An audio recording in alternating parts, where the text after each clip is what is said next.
چې زما 50 کاله عمر دی دغه سړک ډېر کنډ و کپر و. ډېر په تکلیف و، وسایل مو خراب و، دوړې کولې ډېر در په در. اوس ډېر شکر دی الحمدلله ډېر سم شو. خپل وطن جوړوو له نړۍ سره سیال.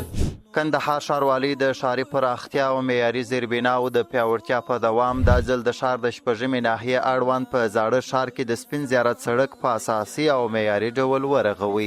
دغه سړک چې پخوا د زیات تخریب له امله یې د سیمې اوسیدونکي له ګڼو ستونزو سره مخ کړي وو، اوس د 1 کیلومتر په اوږدوالي او 2 متره په پلنوالي سره په معیاري ډول قیریزي سو.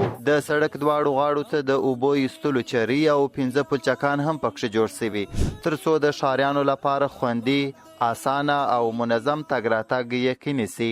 نوموړی سړک هغه طبقات چې سب ګریډ، سب بیس، همدارنګه بیس کورس او اوس د کیریزي چارې جریان لري، دا ټوله د کندهار ښاروالۍ د نورمونو او همدارنګه د نړیوالو کوډونو سره په مطابقت باندې پر مخ وړل شوي دي او ټوله کارونه یې مخته رسول شوي دي. نو د کندهار ګرانو ښاریانو ته انشاءالله تعالی موږ دغه ډاډ او اطمینان ورکوو چې نوموړی سړک به د ډېرو کلونو لپاره دوی پر مخ د خدمت وړ وي. د سپین زیارت سړک د نارنج باڼې له خندق څخه پیل او تر امامبارې پورې غځېدلی دی چې د زاړه ښار له مهمو لارو څخه ګڼل کیږي.